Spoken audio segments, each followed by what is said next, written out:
오늘은 백응찬 교수님의 미중 패권 전쟁과 아세안의 선택, 그리고 윤진표 교수님의 한국과 아세안의 상호인식이라는 두 개의 강연이 준비되어 있습니다. 첫 번째 강연은 백응찬 교수님께서 해주실 텐데, 강연에 앞서 아세안연구원의 구보경 교수님이 간단하게 연사님 소개를 해주시겠습니다. 네, 아세안연구원의 구보경입니다. 네, 백응찬 교수님의 양력을 소개해 드리겠습니다. 백응찬 교수님은 고려대학교 정치외교학과를 졸업하시고 미국 클레먼트 대학에서 국제정치와 비교정치를 전공하시면서 동남아 지역연구를 부전공으로 정치학 박사학위를 취득하셨습니다. 현재는 국립외교원 명예교수 겸 세종연구소 객원연구위원으로 재직하고 계십니다. 교수님은 23년간 외교안보연구원의 교수로 재직하셨으며 외교안보연구원 연구실장 그리고 국립외교원 교수를 역임하셨습니다. 백응찬 교수님은 인도네시아, 필리핀의 권위주의 체제 등장과 관련한 비교 연구와 동남아 지역 연구, 특히 아세안을 중심으로 국제관계를 연구하셨습니다. 주요 저서로는 국제기구와 한국 외교, 동남아 정치 변동의 동학, 동아시아 공동체, 한아세안 외교 30년을 말하다 등이 있습니다. 오늘은 미중 패권 전쟁과 아세안의 선택을 주제로 강연해 주시겠습니다. 감사합니다, 교수님. 예, 감사드립니다. 제가 작년 6월 30일 날 은퇴를 하고 지금 현재는 그 세종연구소에서 방을 하나 얻어서 객원연구위원으로 요즘 다니고 있습니다. 이렇게 저같이 은퇴한 사람들한테도 소위 그 원로라는 칭호를 써가면서 이런 자리에 불러주신 거에 대해서 다시 한번 감사드리고 또 영광스럽다 이렇게 생각이 듭니다.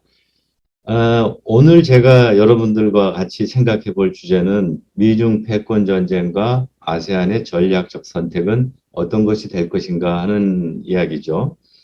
근데 이야기하기 앞서서 여기 참 저의 오랜 동료 또 친구이신 한동만 대사님도 나와 계시는데, 예, 제가 아주 오래전에, 그러니까 아마도 20년이 더 됐을 거라고 생각하는데, 젊었을 때죠. 젊은 교수였을 때, 아세안에 대한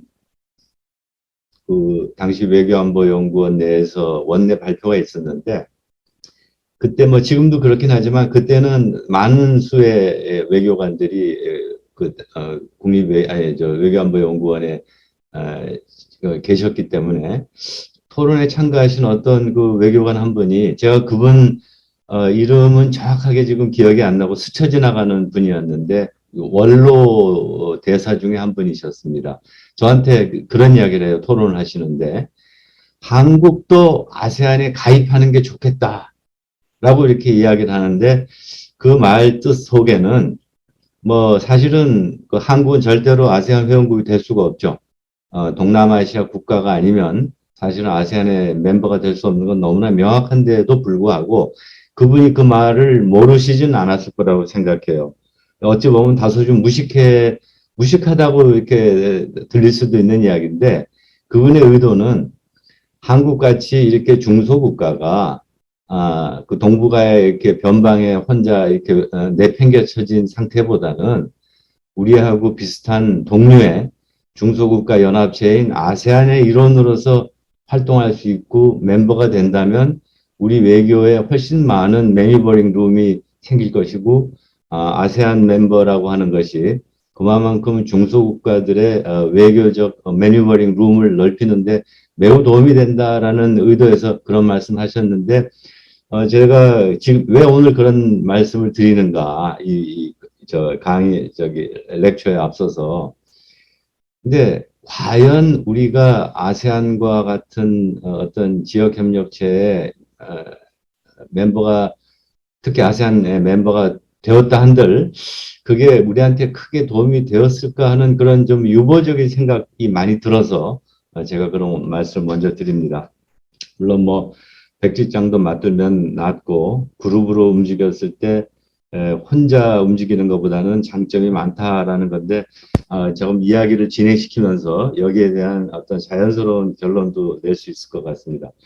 먼저 오늘 제가 처음 말씀을 드릴 것은 미중 패권 전쟁의 성격이라는 말씀을 좀 올려야 되는데, 지금 미국과 중국이 벌이고 있는 이런 그 치열한 경쟁을 넘어서 사실상의 전쟁의 상태에 돌입해 있는 것은 단순히 어떤 두 개 국가들 간의 어떤 이익이 충돌해서 벌이고 있는 그런 류의 전쟁과는 다른 전쟁입니다. 이건 뭐냐면 역사상 수차례 또는 10여 차례 이상 그런 케이스들이 있는데, 특정한 지역이나 혹은 전 세계적 차원에서 질서를 창출하고 관리하고 유지하는 그 패권의 자리를 놓고 기존의 패권 세력과 이 패권 세력에 도전하는 신흥 도전자 간의 그 전쟁 상태를 의미하는 것이고, 이미 그건 아까 말씀을 드렸지만 상당히 여러 차례 있었고, 물론 여기에 대해서 학문적으로 많은 학자들이 이제 많은 이론을 제시하기도 합니다만은,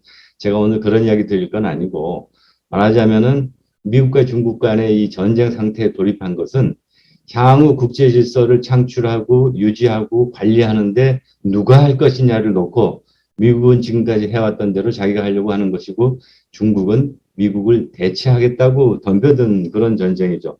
그런데 이 전쟁의 성격이, 이거는 사생결단의 전쟁이다, 저는 그렇게 이야기합니다. 대충 모든 패권 전쟁은 사생결단의 전쟁이었습니다. 전쟁에서 승리한 국가는 패전 국가가 다시는 자국의 패권에 도전할 수 없도록 마구 밟아놓고 올라서지 못하게 하고 한동안 완전히 병신으로 만들어버리는, 그게 지금까지의 역사적인 하나의 그 경험 사례들이죠. 그렇기 때문에 이것은 사생결단의 전쟁이고, 이것이 단순한 정치적 이익, 군사적 이익, 경제적 이익만이 아니라 이념과 체제를 수반하는 총력전의 상태를 띠고 있다. 이제 이런 전쟁. 이게 과연 그러면 지금 총칼로 지금 아직 미국, 중국이 남중국 해나 대만이나 동중국 해상이나 한반도에서 총칼로 직접 충돌하지는 않았는데 이걸 전쟁이라고 할 수 있느냐? 충분히 이미 전쟁 상태에 나는 돌입했다라고 저는 평가를 하고 있습니다. 재미있는 것은 트럼프 마지막 시절이 언제였죠? 2020년이었죠. 2020년 7월에 마이크 폼페이오 당시 국무장관이 닉슨 라이브러리에서 굉장히 유명한 연설을 합니다. 이건 뭐냐면 중국에 대해서 미국은 사실상의 전쟁을 공개적으로 선포했던 그런 역사적인, 나는 아마 과거에 이제 나중에 미래에 역사학자들이 그 전쟁의 어떤 기점을 잡는다면 여러 가지 기점이 있어요. 당시에 마이크 펜스 부통령이 몇 달 전에 한 연설도 그런 내용이 짙게 깔렸지만 거의 공개적으로 사실상의 전쟁을 선포한 것은 마이크 폼페오의 연설이었는데, 그 연설 구절 중에 정말 딱 한 센텐스를 제가 여러분들한테 소개하려고 합니다. 이렇게 이야기했어요. If we don't change China, 우리가 중국을 변화시키지 못하면 China will change us. 중국은 우리를 변화시킬 것이다. 이거는 엄청난 그 스테이트먼트예요. 이건 놔둘 수 없다는 거죠.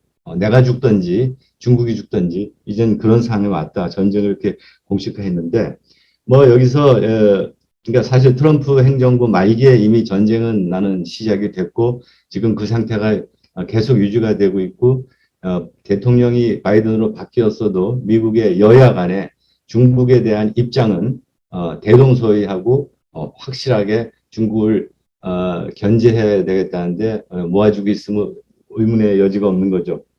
중요한 거는 앞으로 이런 미중 패권 전쟁이 어떻게 될 것인가 하는 문제인데, 역시 보면 다수의 사람들은 중장기 전이 될 거라고 예상한 사람들이 대단히 많습니다.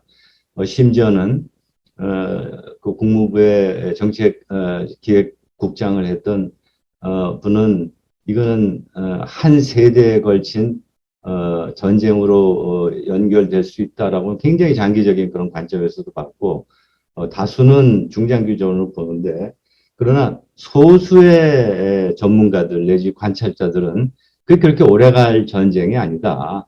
빠르면 1, 2년, 2, 3년 내로 적어도 5년 미만으로 한 2, 3년 내에 빠르면 올해라도 결론이 날 수 있는 전쟁이라고 이야기를 해요. 근데 다수가 중장기로 보는 이유는 뭐 사실은 아무도 알 수가 없죠. 아무도 알 수가 없고 남중국해에 우연한 총성 한 발이 뭐 전쟁으로 갈 수 있는 이런 상황이고 대만 앞바다에서 단순한 충돌이 무력 충돌로 갈 수 있는 이런 상황이기 때문에 아무도 알 수가 없지만 대부분의 전문가들이라 하더라도 자신이 없으니까 단기에 걸지 않는 거죠. 단기에 걸었다가 이게 단기에 전쟁이 안 나면 전문가들로서 이 상당히 망신이기 때문에 그런 위험을 피하고자 하는 게 아닌가 하는 생각이 들고 특히 또 장기로 가는 관점을 가진 사람 중에 일부는 중국 편에 서서 중국이 이길 것이다 라고 생각하는 사람들은 굉장히 이걸 장기로 봅니다. 왜 그런가 하면 중국이 향후 10년만 버틴다면 미국이 지쳐서 나가떨어지고 서태평양에서 스스로 물러나지 않겠느냐라는 그런 어떤 희망사항이 사실은 있는 게 맞죠. 근데 저는 개인적으로는 단기로 끝날 것이다 이렇게 생각합니다. 단기로. 우리가 생각하는 것보다 훨씬 빠르게. 뭐 빠르면 올 가을, 여름 가을, 뭐 늦어도 한 앞으로 1, 2년, 2, 3년 내에 전쟁의 결말이 날 수밖에 없다. 왜? 이것이 군사 충돌에 의한 것이보다는 중국 스스로 경제가 붕괴되는 그런 사태가 초래될 가능성이 매우 높다. 물론 내가 오늘 시간 관계상 이 이야기에 대해서 뭐 자세하게 이야기할 수는 없지만 결국은 많은 국가들의 경우에 경제가 무너지는 가장 큰 원인은 부채입니다. 부채. 중국의 국가 부채가 이제 통제하기 매우 힘든 300% 정도 된다고 하는데 이것이 결국은 부동산 버블, 뭐 외환 부정 문제, 1대1로의 실패, 뭐 여러 가지 요인에 의해서 한순간에 집중적으로 나타날 때 중국 경제는 이제 무너지는 뭐 그럴 수가 있다. 저는 오히려 그런 쪽에 이제 크게 보고 있는데 이게 이제 미국의 트럼프 대통령 정부하고 바이든 정부하고 좀 차이가 하나 있긴 있습니다.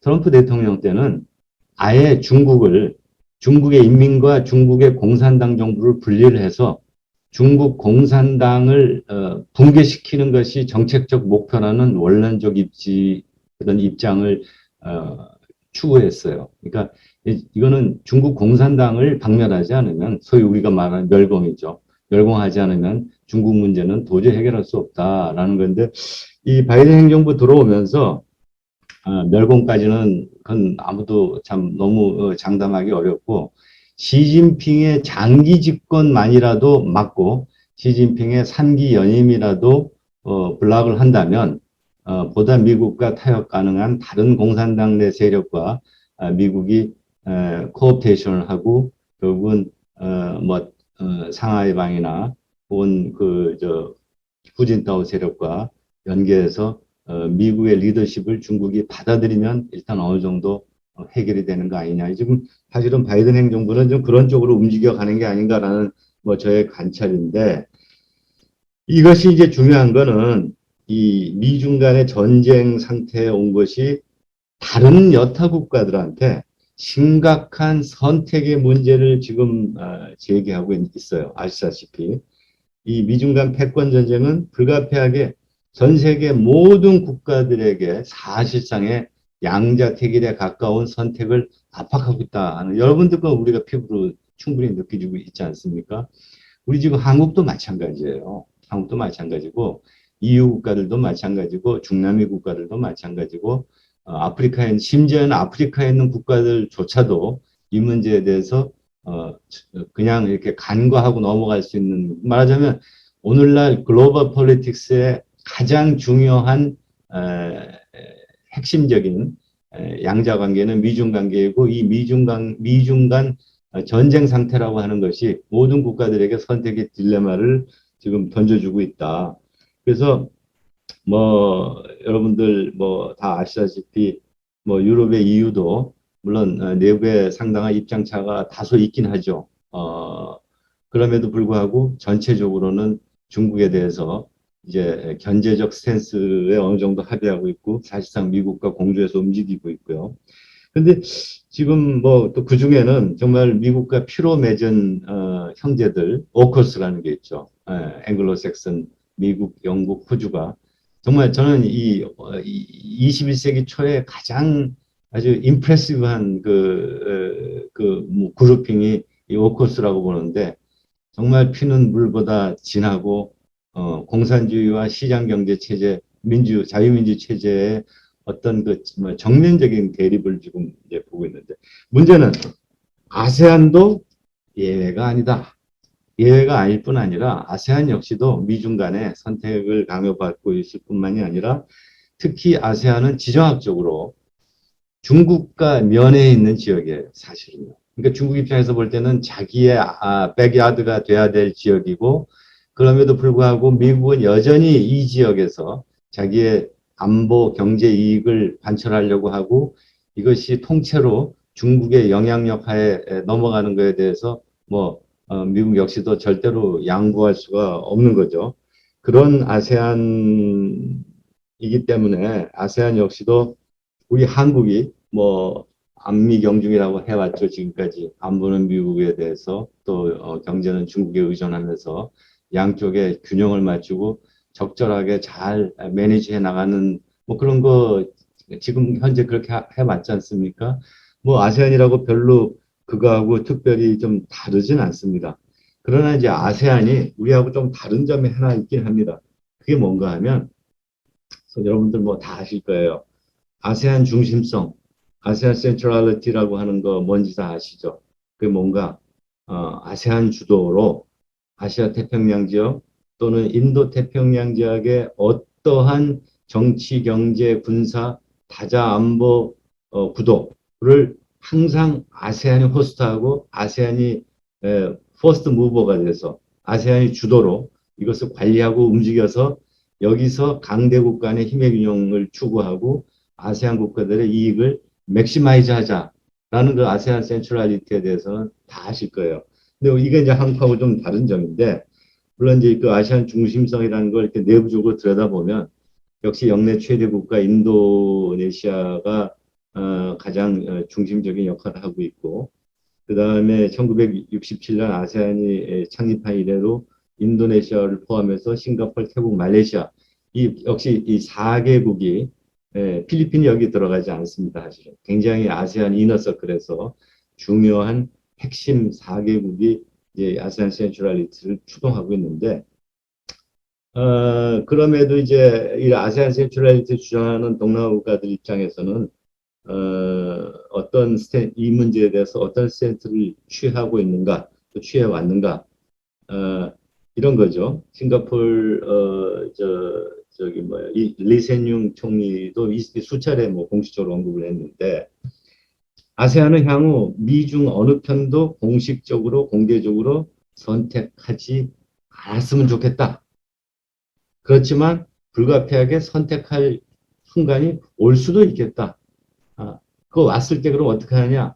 사안별로 탄력적으로 대응하는 게 좋겠다. 뭐 이런 정도 이야기했는데 결론적으로 이야기하면 나는 공개적으로 미국 편도 아니고 중국 편도 아니라는 입장을 고수하는 것이 아세안의 입장이죠.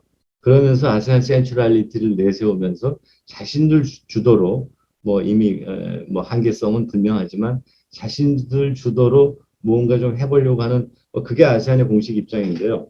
이게 굉장히 재미있는 입장입니다. 왜 그런가 하면 뭐 한국도 어떻게 보면 비슷한데 중국이 아세안 국가들에 대해서 제시하는 미중 전쟁, 패권 전쟁과 관련해서 제시하는 하나의 레드라인이 있어요. 그 레드라인. 미국이 제시한 레드라인이 뭐냐? 여한 경우도 너희 아세안은 꼭 중국을 지지한다는 이야기는 안 해도 좋지만 절대로 공식적으로 미국을 지지한다는 소리만 하지 않으면 내 그냥 이걸 레드라인으로 생각하고 넘어가겠다라는 거예요. 근데 중국이 생각하는 그 레드라인에 대체적으로는 아세안 국가들이 맞춰주고 있어요, 사실은. 왜? 어떠한 국가도 중국과 양자 관계가 형편없이 나쁜 국가들조차도 공개적으로 중국을 비난하면서 미국 편에 서거나 중국에 대해서 반중적인 스탠스를 노골적으로 표시하지 않고 있거든요. 이렇게 보면 이것이 뭐 결국은 중국이 이제 우세한 거 아니냐 이렇게 이제 이야기를 하는데 그 이유가 있긴 해요. 중국이 레드라인을 제시하면서 이것을 넘어섰을 때는 내가 가만히 안 두겠다. 라는 회의와 협박을 하고 있는 거죠. 대표적인 게 한국의 사드 배치, 그 다음에 작년에 호주가 코로나 바이러스의 중국 기원수를 주장하면서 중국을 공식 아주 대놓고 비판한 거에 대해서 취했던 엄중한 경제 보복 조치 같은 거죠. 그러니까 이런 것들을 샘플을 너 내 말 안 들으면 한국 꼴 날래, 호주 꼴 날래. 물론 그렇게 호주권에 대해서는 성공적이지는 않았지만 어쨌든 힘없는 중소국가들에 대해서 이렇게 압박을 하고 있기 때문에 중국 뜻대로 되고 있는 거 아니 중국의 레드라인을 아무도 넘어서지는 않고 있는 것 같습니다. 그런데 그럼 이게 다인가? 그렇지는 않다. 그렇지는 않다. 미국은 지금 어떻게 하고 있냐면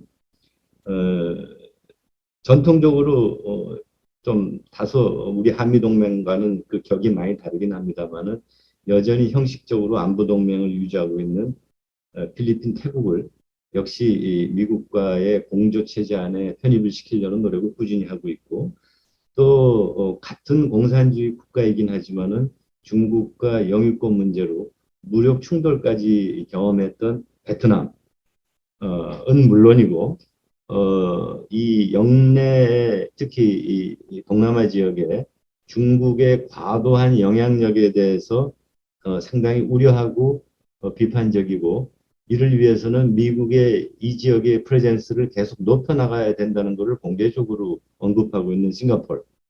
그 다음에 이 지역 내 최대 국가로서 인도네시아 경우는 이제 뭐 자기 주도로 프리앤 인디펜던트 포린 팔러스를 한다 하지만 인도네시아 역시도 나투나 남중국해 밑에 나투나 그 영역에 대해서 중국과 좀 이해 충돌이 강하기 때문에 또 인도네시아도 끌어들이고 뭐 굉장히 어렵겠지만 원래 미국을 좋아하지 않았던 그리고 등거리 외교를 했던 말레이시아까지도 포섭을 해서 자신의 대중 견제 구도에 집어넣는 노력을 계속하고 있어요. 이번에 그 재미있는 건 뭔가 하면 여러분들 저 작년 말에 아니야 작년 말인가 올 초인가 그 왜 미국에서 민주주의 정상회의라는 거 했죠. 이 민주주의 정상회의에 초대된 동남아 국가가 세 나라였어요. 세 나라 여러분들 혹시 아시는지 모르겠어요. 저는 굉장히 흥미롭게 봤습니다. 인도네시아하고 말레이시아하고 그리고 필리핀을 불렀어요. 근데 사실은 필리핀이 지금 이 민주주의 국가 정상회의에 초대받을 정도로 민주적이냐에 대해서는 의문의 여지가 대단히 많습니다.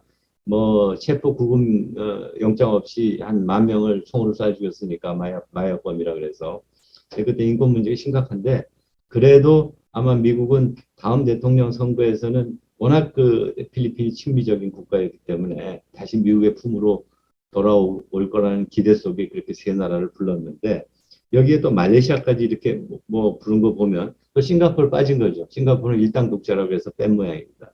뭐 어쨌든 이런 걸 보면 미국은 꾸준히 중국의 레드라인을 넘어서지 못하는 국가들을 비공식적으로 계속 끌어들이고 있다. 근데 그러면 정말 동남아 국가들이 미국과 중국 양쪽에 대해서 아무런 양쪽에 대해서 정말 어떤 커먼 스탠스, 그러니까 공동의 외교적 대응 또는 공동의 전략적 이해를 구체화해서 같이 움직일 수 있겠는가? 여기에는 심각한 문제가 있어요.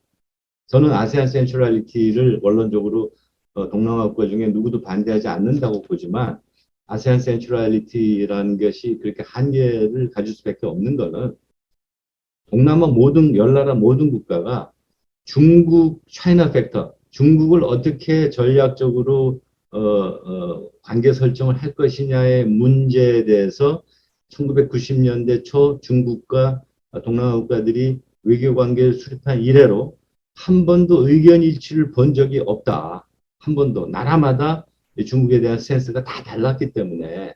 근데 여기에 또 대표적인 어떤 사례가 남중국해 영유권 문제였어요. 남중국해 영유권 문제를 보면 우선 필리핀, 베트남, 말레이시아, 브루네이 같이 분쟁 당사국이 있고 캄보디아, 태국, 라오스, 미얀마 같이 분쟁 비당사국이 있는데 이 문제에 대해서 중국과 연관된 남중국해 문제에 대해서 당사국 대 비당사국 간의 간극이 매우 커요. 비당사국은 사실은 그냥 별 관심이 별로 없어요. 당사국만 난리치는 거죠. 그리고 또 당사국 내에서도 무력 충돌을 경험한 뭐 필리핀이나 베트남하고 무력 충돌까지 가지 않는 말레이시아나 브루나이하고도 또 그 내부적으로 간극이 상당히 있어 보입니다. 그리고 또 하나는 인도네시아하고 이제 싱가포르인데 뭐 인도네시아는 당사국은 아니지만 준 당사국으로서 그리고 싱가포르는 중국을 좀 그래도 견제해야 되겠다는 의미에서 당사국 입장에서 남중국해 문제 해결을 도모해 왔어요. 근데 이것만 보더라도 동남아 국가들 사이에 입장차가 매우 다대하다라는 것이고요. 예, 물론 뭐 최근에 시간 관계상 물론 최근에 이제 중국에 대해서 동남아 국가들의 입장이 얼마만큼 이렇게 큰 베리에이션이 있고 스펙트럼이 넓은지 한번 간단히 짚어보겠습니다. 제가 볼 때는 정말 대표적인 이 동남아 열나라 중에 친중 그룹이 있어요. 친중 그룹이. 저는 순서대로 이야기하면 캄보디아, 라오스, 미얀마라고 생각합니다. 캄보디아의 훈세는 30년 이상 독재를 하면서도 중국의 지원 없이 오늘날 자기 권력을 유지할 수 없었어요. 캄보디아의 훈세는 거의 중국의 푸들이나 다름없어요. 중국이 해주고 싶은 말 먼저 선제적으로 해서 중국을 옹호하고 이거는 뭐 푸들도 이렇게 말 잘 듣는 푸들이 없고 알아서 너무나 잘 기는 그런 그 캄보디아가 있고 사실은 라오스는 예전에는 베트남 공산당의 영향력이 굉장히 강했는데 중국의 경제적 부상에 따라서 라오스가 야금야금 중국의 영향력에 먹히면서 지금은 사실은 넘버 투가 됐습니다. 그러니까 캄보디아에서 두 번째로 친중적인 국가가 되었고 제가 아주 오래전에 미국의 국무성에 동남아 그러니까 저기 미국의 동남아과가 둘로 돼 있어요. 국무성 안에 보면 메일랜드가 있고 아키펠라고가 있는데 이 대륙부 담당 과장 그 나중에 그 인도네시아 대사도 하고 내가 만난 적도 있어요. 몇 번. 그 서울에 와서 저를 한 번 만났는데 라오스 이야기를 이렇게 하더라고요. 어, 계륵이라고 그래요. 계륵. 야, 저거 라오스를 우리 편으로 끌어들이기 위해서 저걸 신경 써서 관리하고 우리 편으로 끌어들이려니 먹을 게 없고 저걸 놔두자니 자꾸 중국이 먹어 들어가고 저보고 물어보더라고요. 너 같으면 라오스 어떻게 했으면 좋겠니? 우리가 적극적으로 치고 들어갈까? 근데 비용 대비 영 가성비가 형편없는데 참 고민이야. 이런 이야기를 제가 들었고. 세 번째가 미얀마입니다. 미얀마. 미얀마는 그렇지만 캄보디아하고 라오스하고는 조금 다르게 미얀마의 심지어는 이 쿠데타를 일으킨 군부 지도자들조차도 또 뭐 아웅산 수지 그룹도 뭐 마찬가지긴 한데 기본적으로 중국의 속국이 되겠다, 중국의 위성국이 되겠다는 생각은 없고 굉장히 오토노머스한 전략적 자율성을 가지려고 노력은 하는데 서구가 모두 미얀마를 거부하고 어디 갈 데가 없기 때문에 할 수 없이 중국에 붙을 수밖에 없고 특히 쿠데타 이후에 작년인가요? 그 이제 군부가 아웅산 집어넣고 이 쿠데타 이후에는 정말로 급편향을 하고 있습니다. 전통적으로 여기 친미 그룹은 어떤 그룹이냐? 필리핀이죠. 필리핀은 정말로 아메리칸 보이고 미국이 한때 필리핀을 소유했고 식민 통치를 했고 오늘날 모든 필리핀을 만든 기초를 미국이 닦아주었죠. 그래서 아마 동남아 국가 중에 여론조사를 했을 때 일반 민중들이 가장 미국에 대해서 호의적인 국가는 필리핀이고요. 단지 요번에 그 두테르테라고 하는 그 괴상망측한 친구가 대통령이 돼가지고 지금 굉장히 반미예요. 다바오 시장 할 때 뭐 미시아의 오퍼레이션이 있었는데 그걸 보고 굉장히 격분했다 그래. 그래서 뭐 EAS에 가가지고 오바마 대통령 앞에서 100년 전에 미국이 필리핀 점령할 때 수십만을 죽인 그 사진까지 들이대면서 반미적인 스탠스를 취하고 중국하고 가까이 하려고 했는데 중국과 가까이 하려고 해도 최근에 영통 문제가 다시 불거지면서 필요에 의해서 다시 또 미국하고 안보 협력을 끈을 이렇게 놓지는 않고 있는데 아마 다음에 올 4월인가 필리핀 대통령 선거가 있는데요. 뭐 누가 될지 모르겠습니다만은 뭐 봉봉 그 저 마르코스 아들하고 또 그 누굽니까 이 이제 두테르테 딸이 또 한패가 돼가지고 나온다는데 정말 코미디 같은 나라예요. 여기 저 한동만 대사님 계시지만 그래서 봉봉하고 다바오 시장 그저 뭐야 두테르테 딸이 러닝메이트로 그래서 대통령이 당선이 된다면 미국과 어떤 입장을 취할까 전통적인 친미로 복귀할까 그렇지 않고 또 다른 길을 모색할까 저는 아직 잘 모르겠습니다.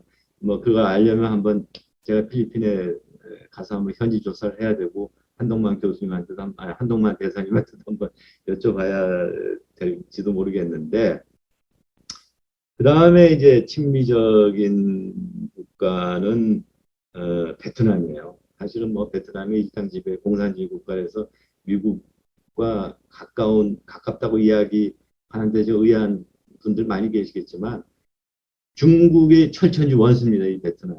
예. 우리가 일본을 생각하듯이 중국을 아주 그 철천지 원수로 생각을 하고 지금 뭐 영토 분쟁이 아주 그냥 피크에 와 있기 때문에 사실 베트남 입장에서는 미국과 사실상의 동맹 관계를 추구한다고 해도 과언이 아니에요. 사실 준동맹이고 비공식적으로 전략적 파트너인 건 분명하고 미국이 물심양면으로 그 베트남의 군사력을 증진시키는 데 지금 도움을 주고 있고 사실은 공조하고 있다. 그 다음에 좀 친미적인 국가는 저는 싱가포르이다 이렇게 생각합니다. 아까도 이야기했지만 중국이 너무 이 동남아에 판치는 거 그거 안 된다 해서 미국을 여기 와서 프레젠스를 높여달라고 그 정도가 이제 뭐 그런 이제 뭐 친미 내지는 아주 중간에서 훨씬 더 미국에 가까운. 그리고 이제 중간 그룹이 광범위한데 이게 이제 인도네시아, 태국, 말레이시아, 브루네이 이제 이런 국가군인데요. 그럼에도 불구하고 인도네시아 경우는 나투나 문제 때문에 미국과 안보 협력을 외면할 수 없고요. 태국은 사실은 형식적으로는 동맹국인데 2014년에 그 프라이빗 군부 쿠데타 이후에 미국과 관계가 많이 멀어졌어요. 그 군부 쿠데타에서 계엄령 통치해가지고 말도 안 되는 거지 같은 헌법 만들어서 자기가 총리가 되고 그러면서 역시 많은 시민들로부터 정통성에 도전을 받고 있는 태국 정부는 불가피하게 또 필요에 의해서 사실 중국 쪽에 많이 기울어져 있었어요. 근데 최후에 이제 미국이 그걸 이제 돌리기 위해서 뭐 노력을 하는데 태국의 경우는 민주화가 되지 않는다면 중국에 경사됐다는 걸 우리가 인식하지 않을 수 없다. 말레이시아는 마하티르 이래로 전통적으로 그렇게 친미적인 국가가 아니고 중국과 등거리 경제 협력을 하는 그런 나라인데 그러니까 이게 제가 뭐 이 이야기를 제가 왜 드리느냐 입장이 너무 달라요. 이것이 바로 아세안이 내부적 단합을 할 수 없는 가장 약한 변수라는 거예요. 이것 때문에 공동의 대응이 안 된다. 어렵다. 시간이 5분밖에 남지 않았는데 그럼 앞으로 공동 대응이 이제 미중 패권 전쟁 와중에 중국 동남아 어떻게 할 거냐? 공동 대응이 부재할 것이다. 공동 대응이 부재하면 그럼 앞으로 어떻게 되느냐? 굳이 뭐 이렇게 도식적으로 제가 한번 이야기해봤어요. 뭐 이게 제가 생각한 것 내로 뭐 2, 3년 내로 미중 간의 결단이 나면 뭐 글쎄 그래도 마찬가지고 이게 뭐 10년 혹은 20년 이렇게 장기로 갔을 때 결국은 동남아 국가들이 어떤 선택할 것인가 세 가지 옵션이 있다고 생각합니다. 첫째는 어떤 뭐 여차여차해서 불가피하게 중국을 선택하는 나라가 이미 있고 앞으로 나올 수 있다. 두 번째는 불가피하게 미국을 선택해야 하는 나라가 있고 앞으로 나올 수 있다. 세 번째, 이게 더 중요한데 이제 세 번째가 끝까지 선택하지 않고 마지막에 승리하는 편에 편승하는 전략 선택이 있을 수 있어요. 이건 뭐 대표적으로 약자들이 하는 선택인데 물론 동남아 다수 국가들이 이런 선택을 원할 수 있어요. 아니 괜히 뭐 미국, 중국 한쪽에 편들어봐야 새우등 아니 고래등 싸움에 아니 고래 싸움에 뭐 새우등 터진다 그런 건 피하고 철저하게 눈치 보다가 이긴 쪽에 붙자. 근데 이건 전략이 아니죠. 이건 전략이 아니에요. 근데 이 모든 국가들이 끝까지 선택하지 않고 마지막에 승리한 편에 붙는다 하는 그런 전략이라고 하는 거, 선택이라고 하는 거는 그 대신에 나중에 전쟁이 끝난 다음에는 항상 이런 글로벌한 차원에서 세계 패권 전쟁이 끝나면 질서가 재편이 되고 전승국은 이 승리 이 대가를 나누는 그런 질서 구도가 이제 창출되게 돼요. 미국이 이길 경우에는 미국 중심의 또는 중국이 이길 경우에는 중국 중심의 질서를 구축하면서 그 전쟁에 참여한 국들, 자기 편 준 국들한테는 여러 가지 인센티브를 주는데 이렇게 끝까지 선택 안 하다가 마지막에 편승하는 나라에 대해서는 패권 승전국으로부터 무시당할 가능성이 매우 높을 것이다. 뭐 또 동남아 국가들 입장에서는 그거 뭐 전쟁에 이긴 쪽에 붙어서 뭐 전리품 쪼가리 얻어먹는 것보다는 차라리 무시당하더라도 그냥 온전하게 넘어가는 게 낫다 이렇게 생각하는지 모르겠습니다. 마지막으로 이제 한국의 선택인데 이렇게 봤을 때 우리가 과연 20년 전인가 30년 전에 원로 외교관 분이 말씀했듯이 아세안의 멤버로 있었다는 것이 있었다면 우리한테 도움이 됐을까? 저는 그렇지 않다고 생각해요.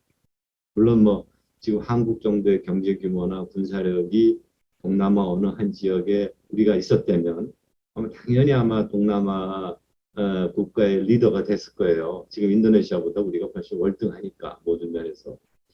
근데 그랬을 때 이것이 과연 우리한테 그렇게 항상 유리할 수 있을까? 우리라고 해서 이해관계가 이렇게 아주 다양하게 나뉘어진 열 나라 국가를 우리가 이익을 이렇게 소위 말해서 interest articulation 이거 합의를 도출하는 그 참 간단치 않은 문제였을 것이다. 근데 또 하나는 이 미중 패권 경쟁이라고 하는 것이요.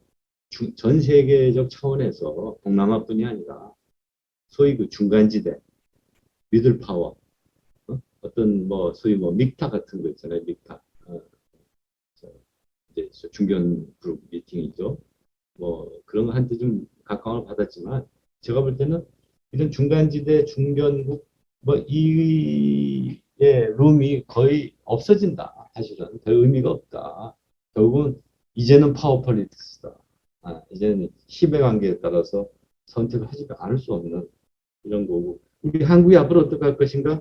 뭐 여러분도 다 알다시피 3월 9일 날 대통령 선거가 있잖아요. 여기서 결과에 따라서 현재와 같은 애매한 전략적 균형을 계속 모색해 나가는 정부가 들어올 수도 있고 그것이 아니면 아주 이제 전략적으로 미국을 선택해서 미국과 공조하면서 중국을 견제하는 쪽에 사실상 뭐 그것도 노골적으로는 할 수 없겠죠 우리도 그러나 사실상 그런 쪽으로 이제 줄을 서야 되는지 판단을 해야 되는지 줄 선다는 이야기는 나쁜 이야기고 우리의 어떤 전략적 선택을 해야 되는지 3월 9일이면 저는 거의 자동으로 결론이 날 거라고 생각해요. 우리가 뭐라고 떠들든지 간에. 근데 앞으로 중국과 관련해서 제가 마지막으로 한 말씀만 더 드리면 중국 보복 가능성이죠. 지금 지금 야당 후보는 사드를 우리가 돈 주고 사와서 한국에다 배치하겠다 그러고 뭐 멸공이란 좀 구호도 등장을 하고 그래서 이제 지금 여당 쪽에서는 저런 세력이 정권 잡으면 나라 이제 큰일 난다. 우리 이제 죽는다. 뭐 이렇게 지금 이야기를 하는데 거기에 대해서 제가 이제 한 가지만 좀 말씀을 드리고 끝내려고 합니다. 근데 과거 사드 때 하고는 좀 한국이 다를 거다 이렇게 봅니다. 그 케이스를 보면 호주 케이스 여러분도 보셨죠? 철광석하고 뭐 석탄 두 개를 이제 거의 뭐 중국이 호주에 의존하고 있었는데 철광석은 너무나 비중이 커서 중국도 거의 심각하게 규제를 못했고 석탄을 규제했는데 결국은 중국 내 전력 부족 공급 사태가 오고 물자 부족이 오고 에너지난이 생겨서 지금 다시 호주 거 수입하고 있거든요. 이건 우리한테 나는 큰 어떤 그 시사점을 준다 이렇게 생각합니다. 우리한테는 가치가 있어요. 만약에 중국이 우리한테 부당한, 적어도 억울한, 말도 안 되는 압박을 가했을 때 한국도 이제 무기가 있다.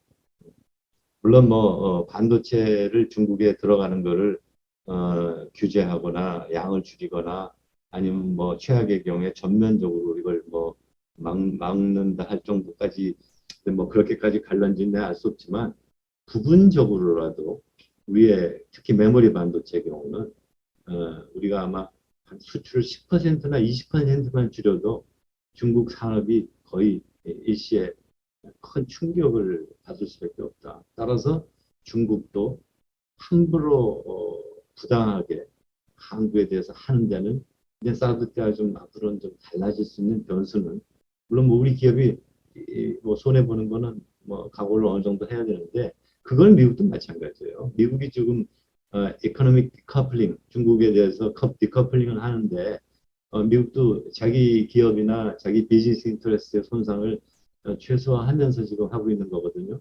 그렇게 본다 그러면 이제 미국 주도의 공급망 지금 아마 올 상반기 내로 나오면서 거기에 한국이 굉장히 중요한 왜냐하면 한국이 핵심 국가가 됐습니다.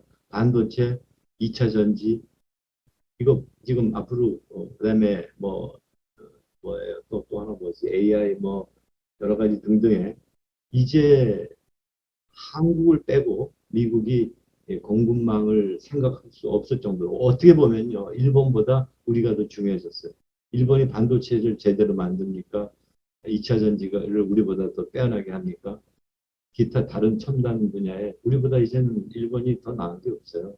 한국을 한국을 넣지 않고는 미국도 이제 대전략을 수입하기 어려울 정도가 됐기 때문에 그렇게 본다 그러면 우리의 어떤 매니버링 룸이 과거보다는 나는 좀 더 커질 것이다. 이런 생각을 합니다. 예, 저기 조금 길어졌는데 아주 죄송합니다. 여기서 마치겠습니다. 네, 교수님 감사합니다. 오늘 그 미중 패권 전쟁과 아세안의 선택이라는 아주 흥미로운 주제로 강연을 해주셨고 또 저희들에게 많은 또 시각을 또 영감을 제공하는 귀한 강의였다고 생각합니다.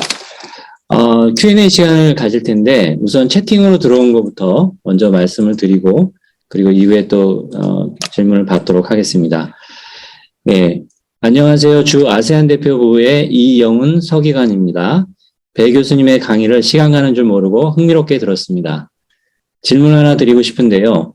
아세안이 미중 중 한쪽을 선택해야 하는 딜레마에 처해 있는 것으로 보이는 한편 다른 시각에서 보자면 미중 갈등 상황을 활용하여 아세안에 유리한 방식으로 얻어낼 것은 최대한 얻어내고 있는 것으로 비춰지는 것도 사실입니다. 아세안이 미중으로부터 구애와 선물 공세를 이끌어낼 수 있는 원천이 뭐라고 보시는지요? 결국 이것이 바로 교수님께서 모두에 말씀하신 그들의 그룹의 힘일까요? 우리에 미치는 함의, 아세안의 접근 방식으로부터 배울 점 등에 관한 교수님의 고견을 여쭙고 싶습니다. 예, 지금 대답할까요? 네, 그리고 하나 더 있는데요. 네네. 김영선 대사님이 아세안의 지정학적, 지경학적 중요성 때문이겠죠. 인태 지역의 중심에 위치한 아세안의 지지 없이 중국, 미국의 이 지역 정책이 성공하기 어렵지 않을까요? 예, 요 두 가지 부분에 대해서 먼저 언급해 주시고 그 다음 질문도 받도록 하겠습니다. 제가 이 발표에서 지나치게 이제 아세안을 좀 폄하하는 듯한 내용으로 들렸을 수 있어요, 사실은. 네. 근데 이게 이 지역 전문가들의 두 가지 타입이 있습니다. 지역 전문가 중에 두 가지 타입. 첫 번째 타입은 그 지역을 사랑해서 너무나 사랑해서 그 지역 사람보다 그 지역을 더 사랑하는 그런 그룹이 있어요. 근데 두 번째 그룹은 그 지역에 대한 아주 비판적 시각을 가지고 굉장히 크리티컬하게 그 지역을 대해서 아주 뭐랄까요, 비판을 멈추지 않는 그룹이 있는데 저의 경우는 처음에는 첫 번째 그룹으로 시작했습니다. 제가 아세안을 처음 만난 게 80년대 말 90년대 초였는데 그때는 정말로 하나의 뭐라 그럴까요? 사랑하는 사람을 처음 알게 됐을 때의 느낌이었어요. 아세안이 이렇게 아세안이 참 오묘하고 대단하구나. 근데 20년, 30년이 넘었죠, 제가. 넘어서 아세안을 관찰하니까 장점은 분명히 있긴 한데, 장점보다 얘네들 단점에 훨씬 더 눈이 많이 가는데, 그거는 아마도, 내가, 또 한국이 이제 아세안 수준 정도의 국가가 아니기 때문에 그런지도 모르겠어요. 우리는 이미 경제 규모가 세계 10위권 안에 들어가고, 또 군사적으로 세계 6위 국가고, 그 다음에 아까 말씀드렸지만은 최첨단 기술력을 보유하고 있는, 그리고 민주주의, 이제 성숙한 민주주의 단계에 들어왔다고 자부할 정도의 국가가 됐기 때문에 이런 관점에서 보면 아직도 한심하고 형편없고, 예컨대 대표적인 그 인니가 그 KF-21 그 비행기 전투기 그 사업에 돈 안 내고 땡깡 부리는 거, 물론 나도 자세히는 모릅니다만은, 걔네들 하는 꼬라지 보면, 속 탈 때가 많죠. 내 저런 것들하고 같이, 같은 밥에 밥을 먹어야 되겠냐 하는 생각이 들긴 드는데, 아까 지금 질문 주신 분들 말씀에 제가 공감하는 부분도 꽤 많습니다. 뭔가 하면, 그래요. 미중 패권 전쟁을 적절하게 활용해서 자기네들의 내부적인 이익을 극대화하는 것. 그게 바로 아세안 센트럴리티죠. 아세안 센트럴리티인데, 문제는 이제, 한국도 마찬가지예요. 어떻게 보면, 옛날에 그 윤병세 장관이 그런 소리 했죠.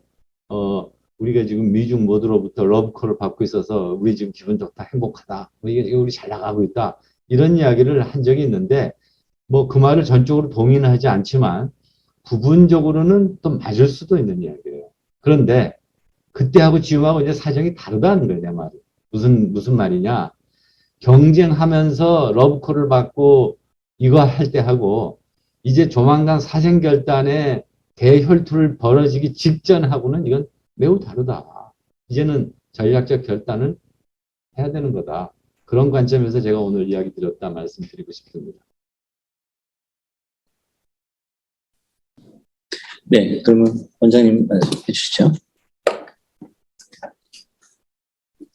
네, 배용찬 교수님, 배용찬 선생님 그 말씀 잘 들었습니다.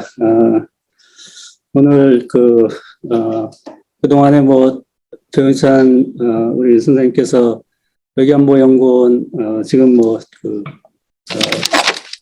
국립외교원인데 너무나 바쁘셔가지고 우리 학회나 저희하고 이렇게 같이 이렇게 긴 시간 말씀 나눌 기회가 많이 없었던 것 같아요. 그래서 오늘 이렇게 강의를 들어보니까 상당히 반갑고 또 이 말씀하시는 내용에 있어서 깊이를 느낄 수가 있었습니다.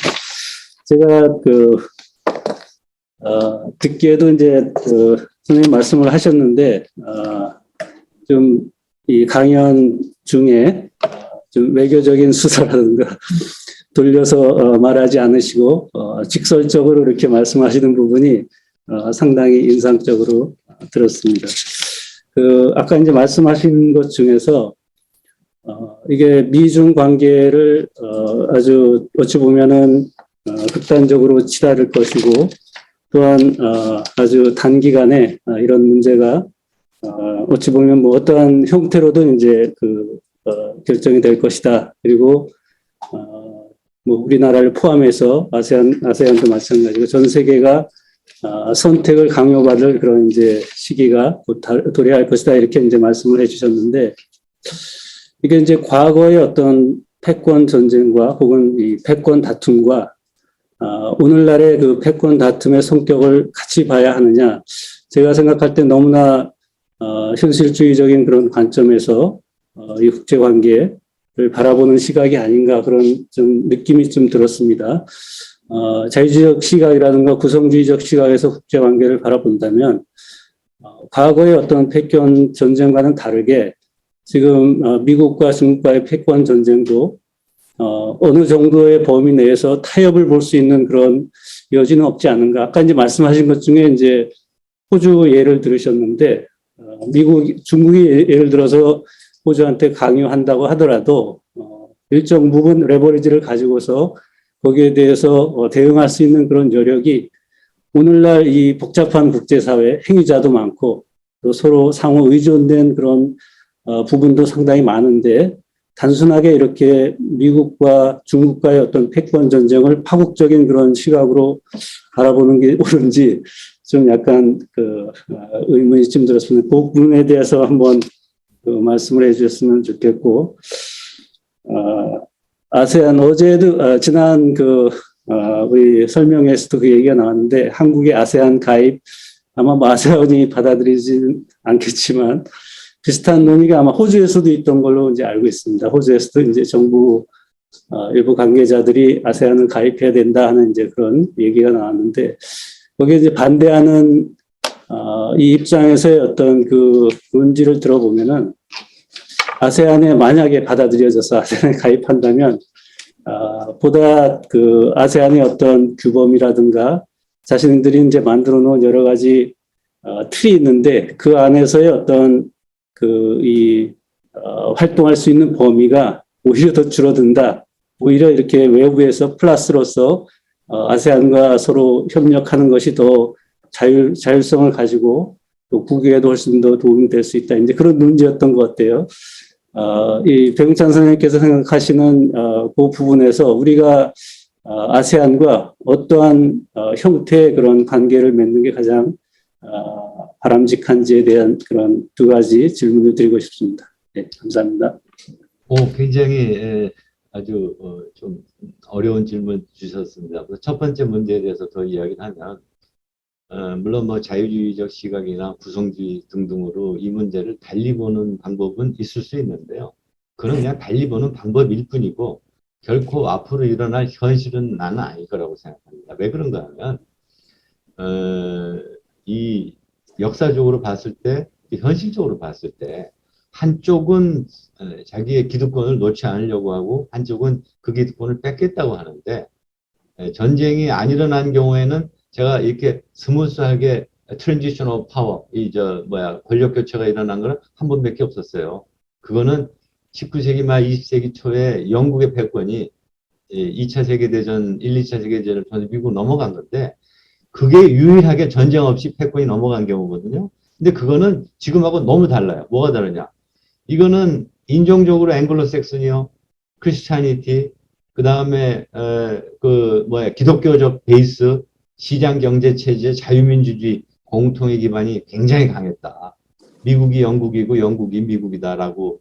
물론 뭐 최근에 러시아가 우크라이나고 우크라이나가 러시아니까 이건 뭐 합쳐야 된다는 이야기인지는 모르겠으나 그냥 그거 빼놓고는 없거든요. 그렇게 봤을 때 반드시 근데 이 전쟁은 꼭 뭐 대만 앞바다나 남중국해에서 무슨 해전이 벌어지고 핵전쟁이 일어난다. 난 그걸 상정하지 않아요. 그거보다는 비군사적인 방법. 즉 미국은 미국대로 최대한 미국 경제가 손상을 보지 않으면서 중국 경제를 무너뜨리면서 리더십을 와해시키는 것. 근데 그거는 불가능하지 않다라고 생각합니다. 아까 내가 시간이 없어서 충분히 말씀을 못 드렸지만 지금 중국이 지금 시진핑이 자기 연임을 하기 위해서 지금 빵꾸나고 있는 국내 경제를 이렇게 저렇게 막 땜질해가면서 지금 끌고 가는 거거든요.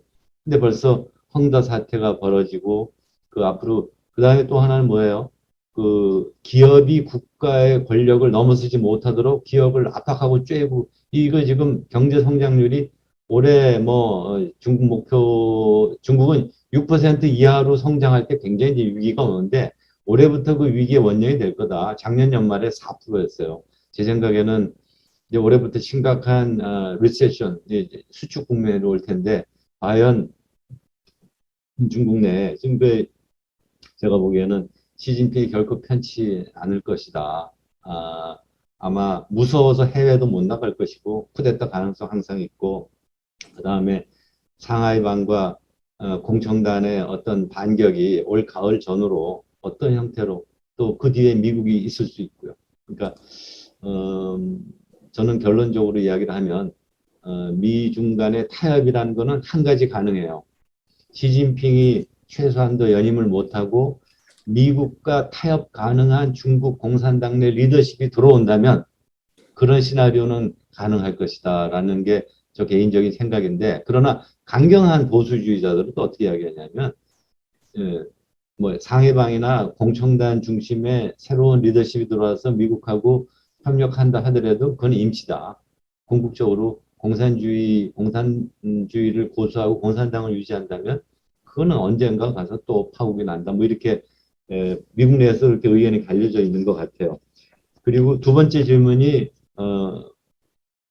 잠깐 두 번째 질문이 뭐였죠? 네, 아세안의 지정학적, 지경학적 중요성 때문에 연대 중심, 인태 지역의 중심에 위치한 아세안의 지지 없이 중국, 미국의 이 지역 정책이 네네. 네. 필요하지 근데 않을까요? 그게 여전히 아세안이 취약하면서도 아세안이 가지는 매력이고 또 장점이기도 해요. 사실은요, 아시아 지역에서 어느 국가가 좀 리더십을 보인다고 할 경우에 아세안의 집단적인 혹은 아세안의 개별적인 국가들로부터 지지를 받지 못하면 리더십을 행사해 나가기 매우 어려운 건 현실이에요. 그건 미국도 잘 알고 있고 중국도 잘 알고 있고 그래서 미중이 서로 구애하면서 압박을 하면서도 구애할 수밖에 없고 아세안 국가들 입장에서는 압박은 최소화하고 구애를 받아서 먹을 수 있는 건 최대한 이제 먹어야 되는 거죠. 근데 그렇게 본다면 한국 역시도 우리 아세안에 대해서는 기존에 해왔던 수준과 혹은 그걸 넘어서는 관계 진전, 양자 관계 진전을 위해서 전 많은 걸 해야 된다고 생각합니다. 왜 그런가 하면 우리 국가의 이미지하고도 사실은 굉장히 이제 연관이 되어 있는데 아마 향후에는 중국보다 오히려 아세안 혹은 인도 이 지역의 무역 흑자가 더 클 수도 있어요. 미국이 중국에 대해서 디커플링을 강력하게 시행을 하면 아마 우리 한중 양자 경제 관계가 생각보다 많이 수축이 되고 그 대체로서 아세안 국가 또 인도 기타 이런 지역이 이제 비중이 커질 수 있는데 사실은 우리가 일방적으로 흑자를 내고 있는 지역에 대해서 뭔가 성심성의껏 뭐랄까요 뭐 보상이랄까 마음의 표시라고 할까 이거는 저는 굉장히 중요하다고 생각합니다. 그거 안 하면 1960년대 70년대 일본의 에코노믹 애니마이라는 소리를 또 들을 수밖에 없는 거죠. 뭐 그런 차원에서 보면 제가 문재인 정부 들어와가지고 뭐 신남방 정책이라고 하면서 조금 애매모호하지만 3P라는 걸 주장했는데 저는 사실은 신남방 정책이라는 터미널로지를 굉장히 싫어해요. 왜? 신이란 말을 붙였을 때는 구남방 정책이 있어야 되거든요. 근데 우리 한 번도 구남방 정책이라는 거, 뭐 남방 표방한 바가 없는데 느닷없이 이제 신이라고 그래서 난 이건 말도 안 된다. 물론 아마 신북방 정책 때문에 이게 이 의문을 맞추려고 그랬는지는 모르겠는데 신북방 정책은 말이 돼요. 옛날에 북방 정책을 표방했으니까.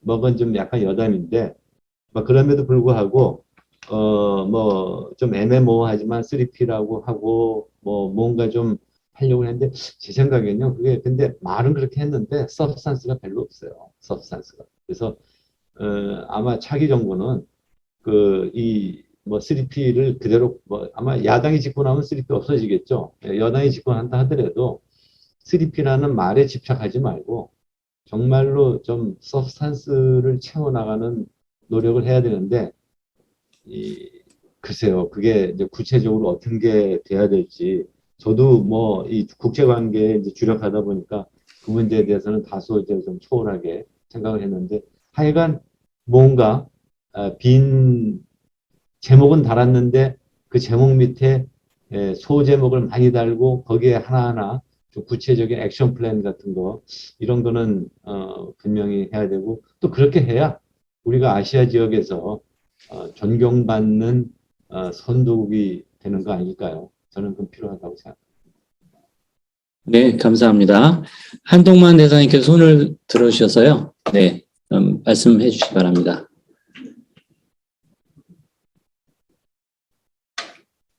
네, 배영찬 교수님 지난 30년 동안 대한민국에서 거의 파이오니어로서 아세안에 대해서 공부를 많이 하시고 오늘 또 강의를 통해서 해안과 통찰력을 보여주신 데 대해서 고맙습니다. 네, 강연 중에 필리핀 얘기가 많이 나와서 제가 한 말씀 드려야 될 것 같아요. 표현을 들었습니다. 첫 번째로 저는 아세안 전체가 지금 뭐 소위 이제 워싱턴 컨센서스, 그 베이징 컨센서스, 뭐 선택을 받느냐, 뭐 선택을 부분적으로 받고 있습니다만은 아세안 컨센서스는 없지만 아세안 나름대로 그래도 굉장히 다양성 속에서도 통합을 위해서 공동체 구현을 위해서 나름대로 노력하고 있다. 그리고 파일을 점점 키워나가고 있다. 이런 차원에서는 저 긍정적으로 보고요. 또 그 필리핀 같은 경우도 이제 뭐 어떤 상황을 뭐 이렇게 긍정적으로 보느냐 부정적으로 보느냐는 시각의 차이는 있겠지만 저는 뭐 두테르테 대통령 뭐 일곱 차례 정도 만났는데 그런 정책을 보면서 일종의 약간 에이시안 밸류 이런 거에 기초해서 정책을 피는 게 아닌가 생각이 들고요. 그리고 긍정적인 톤으로 얘기한다면 이제 실용주의 정책, 그러니까 국익을 극대화할 수 있는 실용주의 정책을 펴고 있다.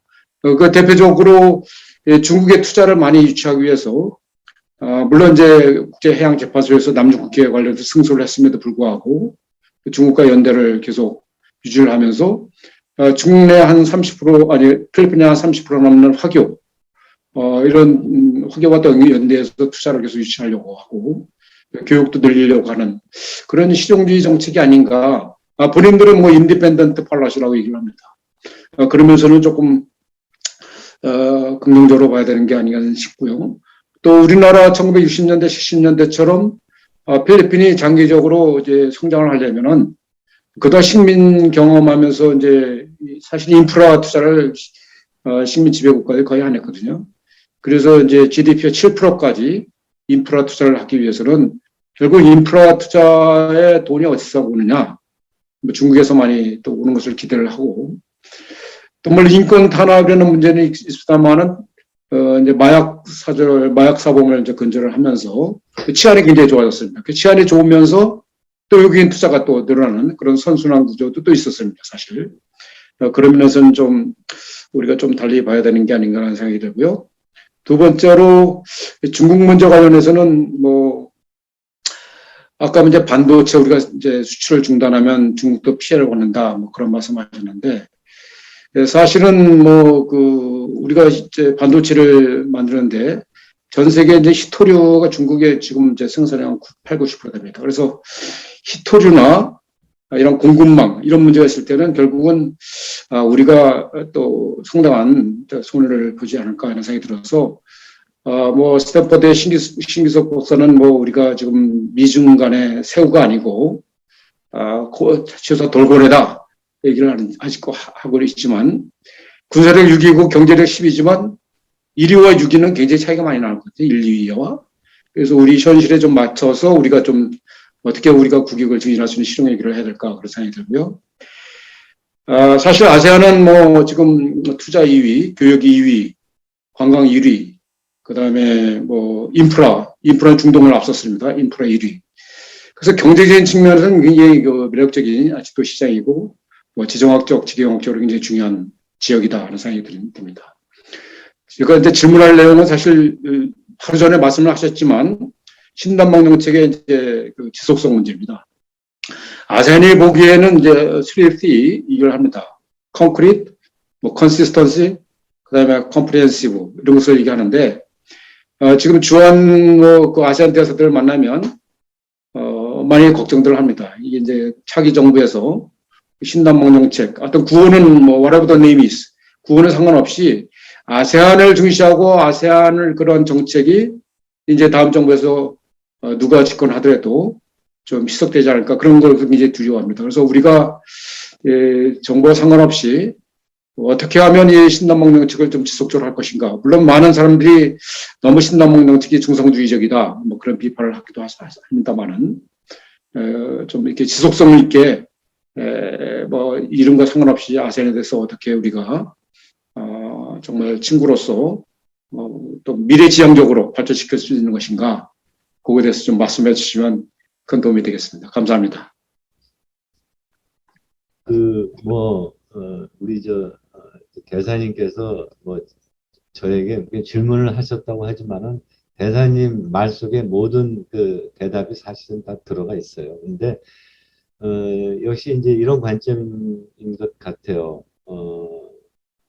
그 지역을 얼만큼 애정 어린 눈으로 보느냐 안 보느냐가 굉장히 중요한데, 제가 오늘 발표한 거는 굉장히 애정이 어리지 않은 눈으로 이제 발표한 것처럼 보였을 테지만, 그래도 저가 아직은 조금은 남아 있습니다. 왜냐하면 제가 평생 이걸로 먹고 살고 이걸 연구했는데, 근데 다만 저는 아세안에 대해서 과도한 기대는 하지 않는 게 좋겠다. 그런 말씀을 한번 드리고 싶고, 그다음에 저는 또 우려가 하나 있는 것은, 모르겠어요. 차기 정부가 어떨런지 모르겠는데, 만약에 야당에서 집권할 경우에 아마 이제 좀 보다 이제 중국 견제를 명확하게 하고 한미 동맹을 이제 강화하는데, 그쪽 사람들의 그 인적 구성을 보면 사실 강대국 중심 프레임워크에 굉장히 꽉 차 있는 사람들이 돼서 이 외교 다변화에 대해서는 말은 할 거예요. 뭐 누가 되든지 뭐 외교 다변화 해야 되고 뭐 다 중요하고 하지만, 실제로 그런 좀 디테일하게 이렇게 좀 깊이 있게 들어갈 수 있는 여지는 자칫 제가 볼 때 줄어들 수 있지 않겠나. 지금 야당이 집권할 경우에. 그리고 지금 여당에 이제 집권할 경우에는 기왕에 뭐 신남방 정책이라는 거를 뭐 이 정부에서 표방했기 때문에 승계가 될 가능성이 있긴 한데, 또 차기 소자의 어떤 어떤 개인적인 스타일에 따라서 또 전 정부와 차별하기 위해 가지고 또 무슨 생각을 할지 내가 그거는 사실은 잘 모르겠습니다. 그러니까 이 아세안에 대해서 우리가 정부 교체와 관계없이 조금 그 국가 이익의 차원에서 장기적인 어떤 비전이나 마스터 플랜 같은 거를 학계와 여야, 그다음에 업계, 이런 합의 기반을 하나 만드는 그런 과정이, 그런 컨센서스 빌드를 해놓는 게 매우 중요하지 않을까. 그래서 뭐 한동만 대사님으로부터 제가 아주 질문 겸 답변을 모두 다 들었고요. 한 가지 아주 간단한 건데, 4월달 필리핀 대선에서 봉봉하고 5월입니까? 뭐 하여튼 봄에 좀 이따 하는데, 만약에 그 마르코스 아들하고 두테르테 딸이 대통령 부통령이 됐을 때 중국과 미국에 대해서 어떤 스탠스를 취하게 될지 제가 좀 궁금해서 한번 여쭤보고 싶습니다. 네, 우선 뭐 구체적으로 외교 정책에 대해서 뭐 이렇게 발표한 거는 제가 잘 뭐 인지를 하지 못하고 있지만, 일반적으로 성향상 물론 이제 딸이 아버지와 조금 대척 관계는 있다고 하지만, 그 중국에 대한 그 우호적인 정책은 뭐 계속될 것으로 저는 생각이 됩니다. 특별히 봉봉도 그렇고 지금 대통령 딸 사라 다보거 시장도 그렇고, 어떤 기본적으로 그 국방 현대화 사업, 그 다음에 자강이죠. 두 번째로는 인프라 사업, 이런 것은 계속할 것으로 생각이 됩니다. 그래서 그런 차원에서는 우리에게 기회와 도전을 주는데요. 첫 번째로는 국방 현대화, 이런 것은 뭐 최근에 작년 말에도 우리가 한 5억 불 정도의 초기화물 두 척을 팔았습니다만은, 계속 이제 무기 운영 상호 시스템에 의해서 앞으로 우리가 좀 더 많이 협력을 할 분야가 있고, 스틸 미국도 교수님께서 말씀하신 대로 태국, 호주, 필리핀, 한국, 일본 동맹국가의 관계를 좀 강화시키겠다. FTP 태국과 또 필리핀은 우리 참전 국가입니다. 그런 차원에서는 이제 민주주의, 자유주의 이런 데는 정신이 기반으로 있어서 미국과의 관계도 계속 유지됐고, 교수님은 말씀하신 대로 그 여론조사를 했더니 대통령이 약간 이제 신뢰주의 정책을 취하고 있음에도 불구하고 국민 중에 한 78% 정도가 미국을 더 선호하는 그런 결과가 나왔습니다. 그러니까 뭐 대부분 자녀들이 다 미국에서 공부하고 있고, 지금 대통령이 뭐 굉장히 중국에 대해서도 많이 얘기를 하고 있지만, 한편으로 그 외교장관이나 국방장관 이런 사람들은 미국과의 관계를 계속 우리가 중시해 나간다, 이런 또 어드바이스를 굉장히 많이 하고 있어서 계속 미국과의 그런 동맹 관계는 유지될 것으로 봅니다. 그리고 경제적으로도 뭐 어떤 중국 자본, 중국 투자가 뭐 굉장히 또 중요하기 때문에, 그리고 어떤 이제 그 아까 말씀드린 대로 필리핀의 또 화교 세력이 굉장히 큽니다. 그래서 상당히 어떻게 보면 좋게 말하면 균형 외교, 뭐 이런 정책, 뭐 이런 정책을 계속 하지 않을까 하는 생각이 듭니다. 네, 감사합니다. 네, 오늘도 많은 분들이 온라인으로 참여를 하고 계시는데요. 혹시 참여하신 분들 중에 배흥찬 교수님께 질문이 있으시면은 또 말씀을 해주시기 바랍니다. 참여를 부탁드리겠습니다.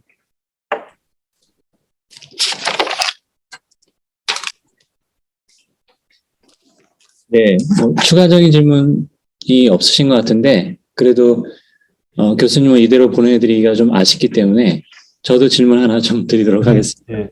네, 그래서 오늘은 이제 그 미국, 중국 간의 그 선택에 대해서 말씀 많이 해주셨는데 사실 이제 동남아 같은 경우는 일본의 영향력도 좀 무시할 수 없는 부분이라고 좀 생각이 듭니다.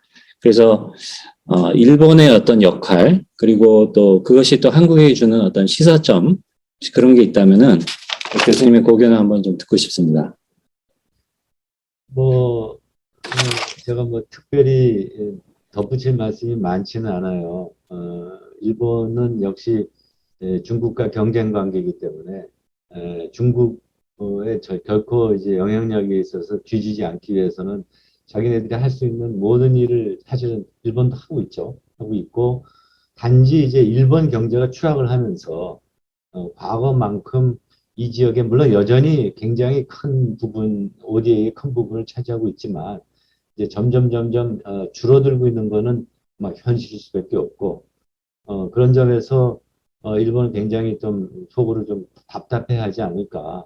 그러나 일본도 멈춤 없이 동남아 국가들을 자기의 우군으로 끌어들인다는 전략은 뭐 어느 정부가 와도 그거는 마찬가지지 않을까 이런 생각이 듭니다.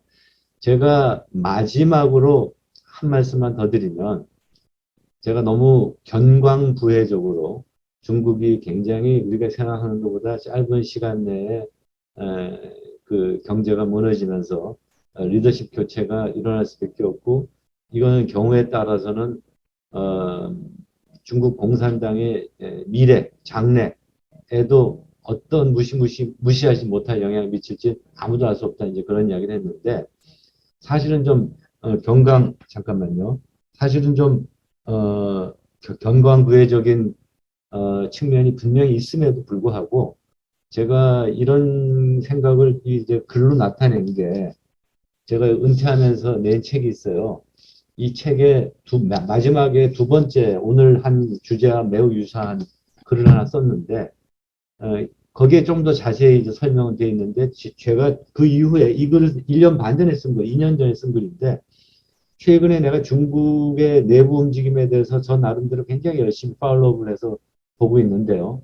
정말로 빠르면 금년 중 아니면은 향후 1년 내에 중국 경제가 버티기 어려운 상황이 올 것이고 그런 상황이 왔을 때 그 후과는 그래서 나는 주변 사람들한테 내가 이거 경강부회라고 들릴지 모르지만 나 이렇게 생각하고 있고 특히 가까운 후배나 친구들한테는 그런 일이 만약에 발생하면 너희들 나한테 술 한잔 크게 사라. 그런데 그런 일이 발생을 몇 년 동안 안 하면 내가 너희들한테 한번 크게 술 한잔 사겠다.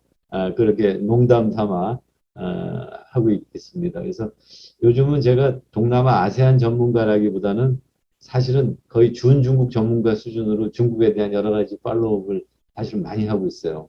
근데 이제 그 마음속에 깊은 것은 한 가지만 더 이야기 드리면 베트남한테도 그런 걸 참 많이 느꼈는데 개인적으로요.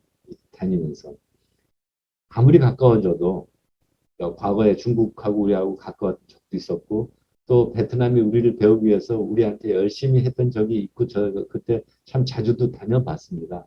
근데 요즘 와서 점점 더 느끼는 거는 공산주의 국가구나. 너희들은 할 수 없는 공산주의 국가구나. 일당 지배체제구나. 이 간극이 우리같이 공산주의가 아닌 국가 내지는 소위 일반적으로 말하는 자유민주주의 국가 사람의 눈에는 그 간극이 갈수록 커 보인다는 거예요. 갈수록. 중국도 마찬가지. 중국도 말할 것도 없고 제가 베트남을 다니면서도 처음에는 그런 걸 뭐 어련히 뭐 중국 이제 베트남 공산당 국가니까 그러려는데 그 몇 차례 다니면서 간간히 혹시 상호 건너기 매우 힘든 큰 강이 있다. 공산지구. 이게 제가 이건 뭐 너무 보수적으로 이야기하는 건지 어쩐지는 모르겠으나 간극이 느껴지는 거는 현실이에요. 뭐 나이가 먹으니까 더 보수화되는지 내가 모르겠습니다만은 그런 생각이 좀 많이 듭니다. 나중에 이제 너무 수구꼴통이라고 이제 안 불러주시면 이제 할 수 없고 오늘 하도 제가 짧은 시간에 할 수 있는 이야기를 원컷해서 매우 감사드립니다. 네. 네, 감사합니다. 지금 채팅창에 하나 더, 멘트가 올라와서요. 말씀드리겠습니다. 영국에서 공부 중인 하채균입니다. 강연 잘 들었습니다.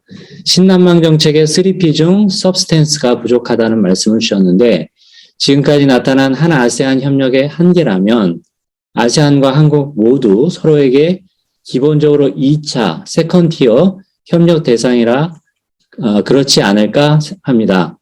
아직까지는 한아세안 모두 미중 경쟁 구도에서 계속해서 전략적 모호성을 유지하고 있는데 이런 공통점을 기반으로 전략적 협력을 강화시킬 수 있는 구체적 방안에 대해서는 어떻게 생각하실지 궁금합니다. 제가 거기에 대해서 답변을 드리는데 그게 오늘 제가 말한 주제에 녹아져 있는 질문이기도 해요. 뭔가 하면 과연 우리가 자기들끼리도 컨센서스를 만들지 못하고 공동의 기반이 없는 미중 간의 문제에 대해서 아세안과 공조할 수 있는, 협의할 수 있는 그 대상이 과연 되는가에 대해서 굉장히 제가 의문이에요. 물론 뭐 공개적으로는 뭐 미중 어디도 뭐 선택하지 않겠다라는 게 아세안의 기본 입장이고 뭐 우리도 뭐 유사한 입장을 공개적으로 말할 수는 있어요. 말할 수 있지만 본질적으로 어떤 사안마다 여러 가지가 있을 텐데 그걸 놓고 중구난방으로 이 견해 차이가 갈라져 있는 아세안하고 우리하고 그런 아주 치밀하고 본질적인 문제, 민감한 문제까지 터치가 가능할까? 저는 그거는 불가능하다고 생각합니다. 우선 아세안에 보면 요번에 그 미얀마 군부 정권을 인정하느냐 마느냐 문제를 놓고서도 캄보디아하고 인도네시아, 싱가포르, 말레이시아가 아직도 그 문제가 자기네들끼리 해결 못하고 있죠. 예. 그러니까 자기네들끼리도 그런 문제를 해결 못하는데 우리하고 같이 고담 중론을 그야말로 이 미국과 중국 선택의 문제를 놓고 우리 같이 협력해서 공동의 이익을 되는 쪽으로 만들어 나가자. 저는 별로 가능하다고 생각합니다. 네, 감사합니다. 혹시 마지막으로 더 질문하실 분 한 분만 있다면 한 분 정도만 더 받겠습니다. 네, 이수견님께서 보내주셨는데 교수님 오늘 너무 폭넓은 강의 감사드립니다. 제가 짧게 여쭙고 싶은 것은 아세안과 인도와 호주의 관계입니다. 인도와 호주 역시 아세안 개별 국가나 아세안 차원에서도 긴밀한 관계를 유지해 왔는데요. 인도와 호주 모두 최근 쿼드나 오커스를 통해 미국의 명백한 핵심 파트너가 되었습니다.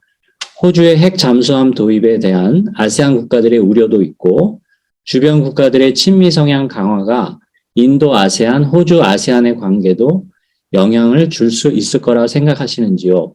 추가로 동티모르의 아세안 가입 전망도 간단히 부탁드리겠습니다. 감사합니다. 우선 동티모르 아세안 가입 문제가 벌써 수년 전부터 계속 나오고 그냥 검토한다인데 앞으로도 제가 볼 때는 검토한다로 갈 것 같고요.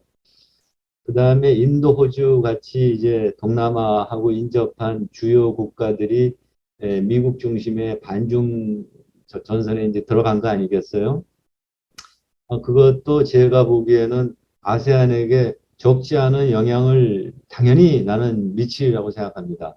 당연히 미치는데, 그러나 내가 초대도 이야기했듯이 그 미치는 정도가 해당 국가마다 다 다를 거라고 생각하는 거예요.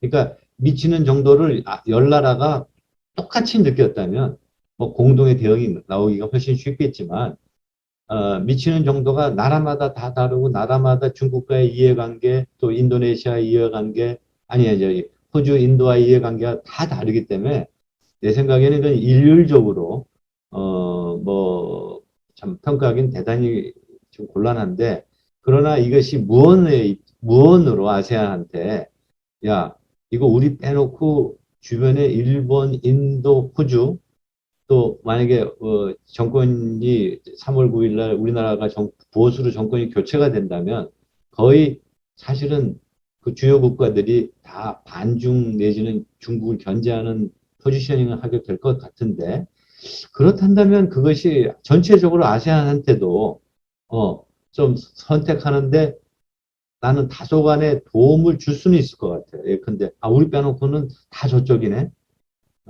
근데 우리는 아세안 중국한테 야단 안 맞으려면은 적어도 공개적으로는 미국 편을 든다고만 안 하면 되는데 그러나 공개적으로 미국을 지지하지 않는다 하더라도 개별 국가별로 이해관계에 따라서 대세라고 생각하는 미국 진영에 조금 더 가까워질 수도 있지 않을까. 근데 제가 그걸 보면 느끼는 것이 인도네시아인데요. 사실 인도네시아를 보면 굉장히 프리앤 프리앤 액티브 프리앤 인디펜던트 뭐 자기네들 쓰는 말이 있죠. 외교 정책에.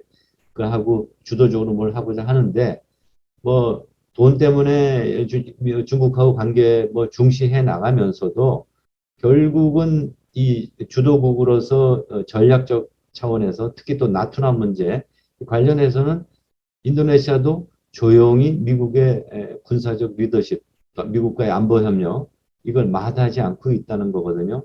이것이 하나의 제가 볼 때는 시사점이 되지 않을까 이런 생각입니다.